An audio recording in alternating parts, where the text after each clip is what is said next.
Hello everyone, welcome back my mix blog. আজকে শনিবার, তো সকালটা শুরু হয় প্রকৃতির সাথে, কারণ আজকে বাচ্চা পার্টির ছুটি ছিল। আর এই যে কি শান্তি পায় আমার এই গাছগুলোকে ভেঙে, আমি কিচ্ছু বুঝতে পারি না। গাছগুলো এত ফুল দিচ্ছে, মানে সকালটা অসাধারণ বানিয়ে দেয় এই গাছগুলো আমার। তো আমি জানি না ওর কি দুশ্মনী গাছগুলোর সাথে। আর সকাল সকাল ব্রেকফাস্ট নিয়ে চলে এসেছিলাম, যেহেতু এখন আমের সিজন। তো আম তো সবেতেই থাকবে, ভাতের সাথেও থাকবে, শরবতেও থাকবে এবং মুড়ি চিড়ে সবেতেই থাকবে, কারণ আমরা বাঙালি আম খেতে পছন্দ করি।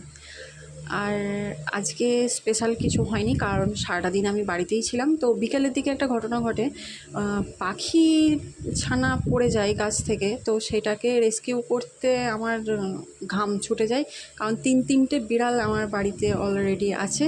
তো আমি জানি না ওদের এরকম স্বভাব কেন, যে পাখির গাছের ওপর উঠে পাখির বাসা থেকে ছানাগুলোকে ওরা ফেলে দেয়। আর এখানে দেখো ওর মাটা কি হাড়ে চিৎকার করছিল। যাই হোক, আমি কোনো রকমভাবে একটা ছানাকে দিয়ে রেখেছিলাম, কোনো রকমে বাঁচিয়ে রেখেছিলাম। তো আমার আজ সারাদিন এভাবেই কেটে গেল। আজকের মতো টাটা।